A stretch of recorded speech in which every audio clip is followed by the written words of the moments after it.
al queridísimo experto en relaciones internacionales, el profesor Jesús López Almejo. Profe, ¿cómo te va? Hola, mi querido Toño, muy contento de estar en Sin Censura como cada viernes, listos para darle al análisis de lo que ocurre en el acontecer internacional desde un enfoque geopolítico tan necesario, mi querido Toño.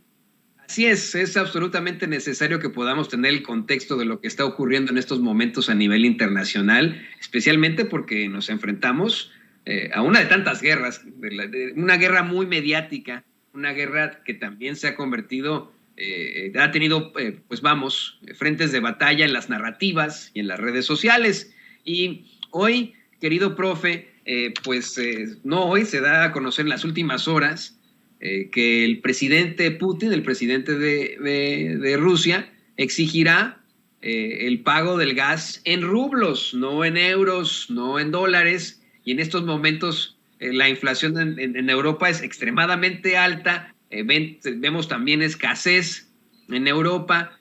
Hacen muchos el comparativo de cómo es que se enfrentaban ciertos problemas en algún momento en Venezuela y hoy son los mismos problemas de escasez que se enfrentan en Europa. ¿Qué nos puedes decir sobre esto, querido profesor?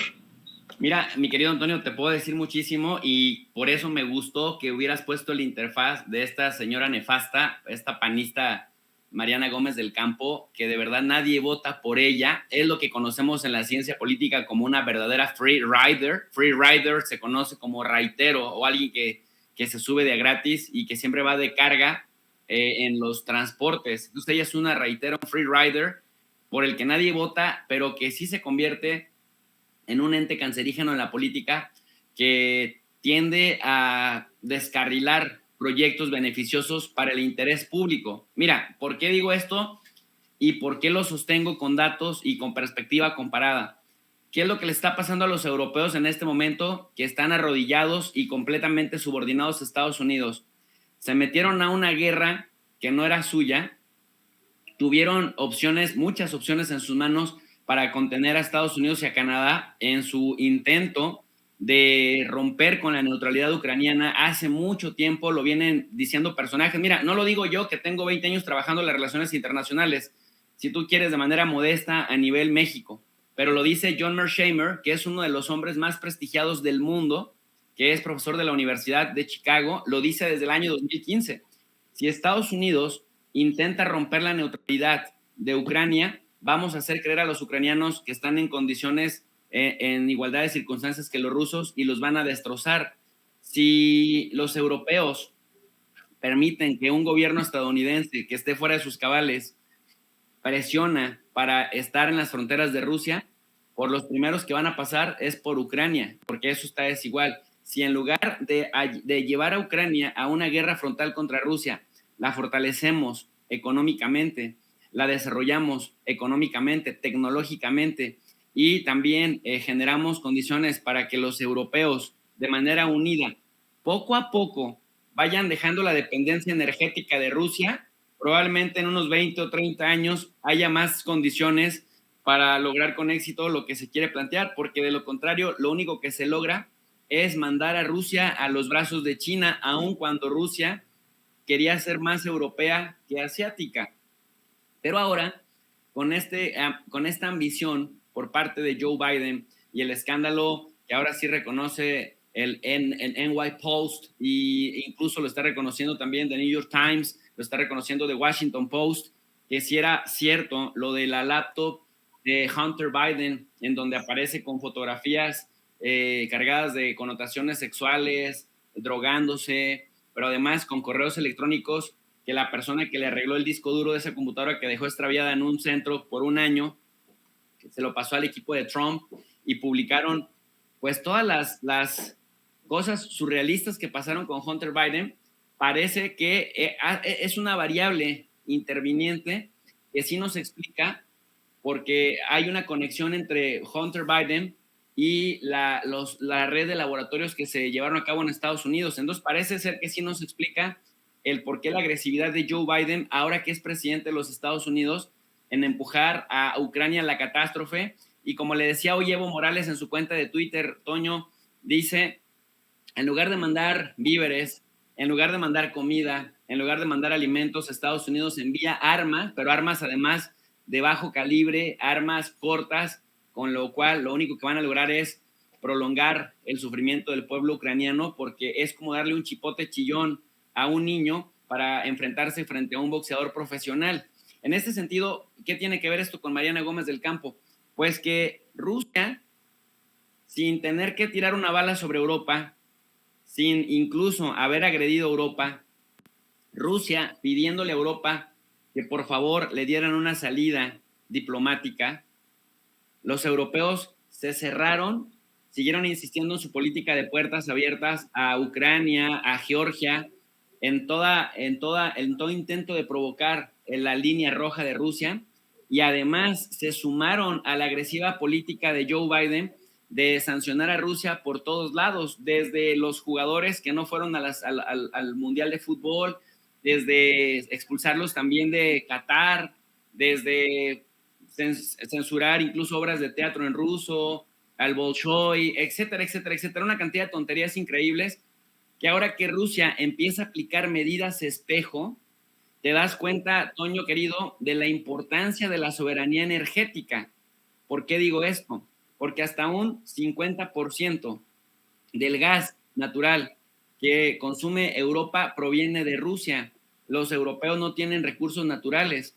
Por ejemplo, España y Portugal, que se jactan de no depender de Rusia, dependen de Argelia, pero los muy babosos de los españoles se atrevieron a reconocer la soberanía de Marruecos sobre el Sáhara Occidental, aun cuando son legalmente la potencia ocupante, los españoles, que son los que tienen, digamos, la jetatura jurídica sobre el Sáhara Occidental, se lo ponen en las manos a Marruecos para no confrontarse con Marruecos, pero Marruecos está mega peleado con Argelia, y Argelia le cerró el gas completamente dentro de los 2 gasoductos que hay que para surtir a España, pues el gasoducto que pasa por Marruecos, Argelia se lo termina cerrando, y te das cuenta que por no tener control de sus recursos naturales, por no tener control de sus hidrocarburos, por no tener hidrocarburos suficientes para darle pues para saciar la demanda de sus poblaciones, Italia, que depende hasta en un 40% del gas de Rusia, España, que depende de un 50% del gas de Argelia, Alemania, que depende de un 50% del gas de Rusia, Francia, que depende hasta en un 50% del diésel que consume su sistema de transporte para que no se rompa la cadena de suministro. Y pues los países bálticos, ni qué decir, Estonia, Letonia, Lituania, esos dependen hasta en un 100% de la provisión de gas ruso. Y además, Rumania, Bulgaria, Austria dependen como por de un 80%. Estonia, Eslovenia, Eslovaquia, República Checa dependen hasta en un 85-90%. Entonces te das cuenta que si no tienes recursos energéticos, no te puedes pelear con el que te los vende, porque ese que te los vende no te va a tirar ninguna bala. No necesita, con que le cierre la llave a los hidrocarburos o te plantee las condiciones legales, jurídicas, económicas, comerciales, te va a poner de rodillas o te paraliza la economía si te le cierra la llave al petróleo, a sus derivados o al gas, o incluso al litio, o incluso a los fertilizantes, o incluso a los granos, que son altamente dependientes. Entonces, Toño, ¿cómo se les ocurre a estos pendejos ponerse a pelear con el que les vende y les vende bueno, bonito y barato, porque otro que les quiere vender una décima parte, 40% más caro, les exige llevar la democracia cuando ni ellos mismos demuestran madurez democrática? Y por último, ¿qué tiene que ver esto con esta señora Gómez del Campo y con toda la bancada de ridículos panistas, vendepatrias y arrodillados? Que queda claro que cuando tienes una política de entregar los recursos al extranjero, cuando tienes una política antipatriota, antisoberana, quedas a expensas del mercado y quedas a expensas, y el mercado no es algo que se da como al azar, son intereses oscuros empresariales que ven por la cosa privada. La iniciativa privada ve por los intereses privados y particulares, esa es su razón de ser. La raison d'être de un Estado es la cosa pública. El Estado es el que vela por todos nosotros, el que tiene que darnos garantías de subsistencia mínimas, mientras que la iniciativa privada no. Entonces, estos panistas arrogantes, por los que ya nadie vota, y se lo ganan a pulso, vienen a decirnos que el hecho de que el Estado, a pesar de que estamos viendo geopolíticamente por lo que está pasando en Europa, que también son unos arrogantes, pero que ahora son unos arrogantes arrodillados, arrodillados Estados Unidos, pero ahora también Rusia tiene la posibilidad de arrodillarlos porque o los va a poner a dormir con las nalguitas heladas porque les va a cortar el gas si no pagan en rublos, o prácticamente les va a marcar la pauta de cuáles van a ser las condiciones de ahora en adelante para tener acceso al hidrocarburo que antes tenían acceso de manera regular. Entonces, cuando no te queda de otra, pues tienes que comprar en el extranjero. Oye, pero cuando sí tienes el recurso, ¿por qué no vas a tener también la soberanía energética para poder controlar precios?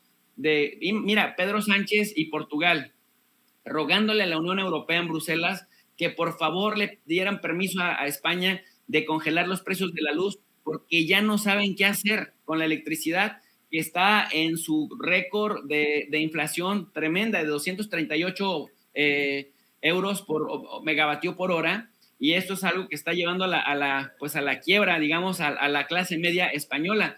Entonces, viendo todos los ejemplos en el mundo, que todavía tipejos descarados como estos derechistas neoliberales vengan a decir que es destruir al país el hecho de que un gobierno pretenda recuperar la soberanía energética, no solamente me parece descabellado, mi querido Antonio. Si quieres, te invito a que tú me ayudes a ponerle un adjetivo a eso. Y mira, profe, le voy a pedir a David que nos grabe con esto. Preguntas que por qué esos pendejos en Europa le hacen la guerra a su principal proveedor. Yo tengo una respuesta que es medio vulgar, porque los tiene Estados Unidos agarrados de los huevos desde el fin de la Segunda Guerra Mundial, como ha tenido agarrado también a Japón, ha sido su gran histórico aliado desde el fin de la Segunda Guerra Mundial, pero cuando nos planteaba los temas me saltó algo, ¿no? Algo que verdaderamente no puedo creer. Dices que ya abrió el frente diplomático por el oriente de Rusia. ¿Cómo está la cosa? A ver, cuéntanos. Eso no verdaderamente no te lo puedo creer.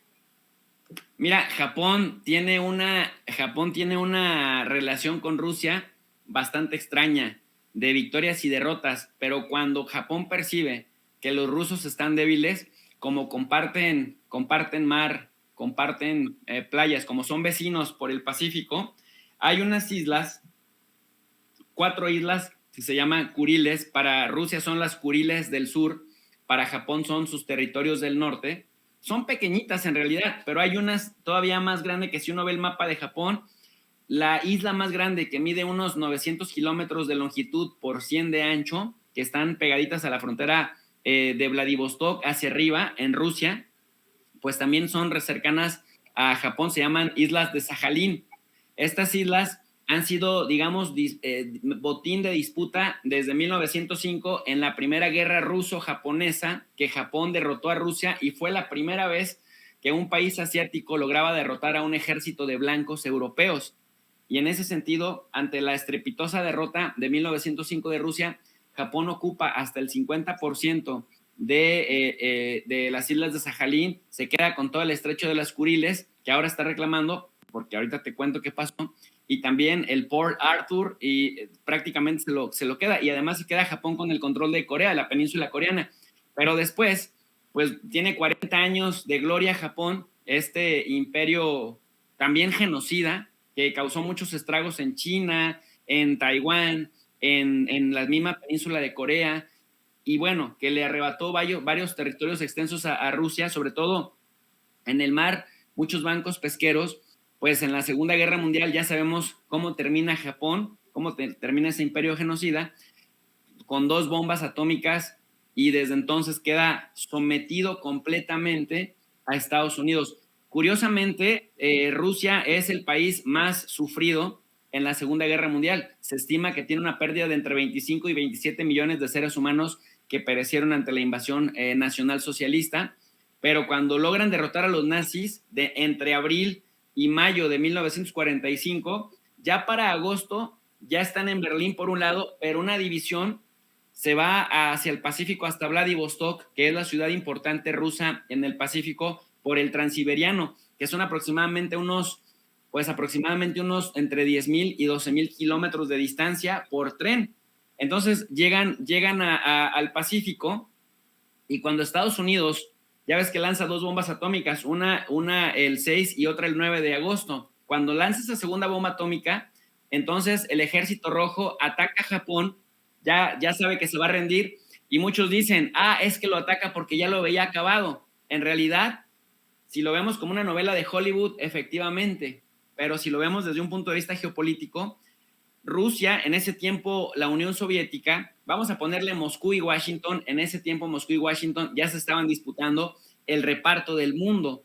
Entonces, en 1945, la razón principal por la que la Unión Soviética se mete a recuperar las islas de Sajalín y también las Kuriles del sur, que hacen frontera con la última isla japonesa, es por el temor de que Estados Unidos se quede con las partes que Japón tenía ocupadas de Rusia y le establezca bases militares, algo así como pasó en Alaska.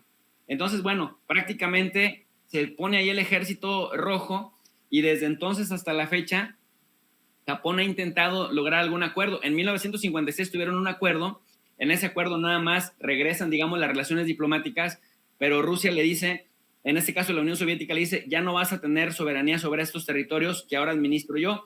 Lo que podemos hacer es darles un régimen especial a cierta cantidad de población japonesa para que pueda pescar en las aguas y también para que pueda entrar sin visa, pero el control, la soberanía de esto lo tenemos nosotros. Bueno, así quedó la cosa.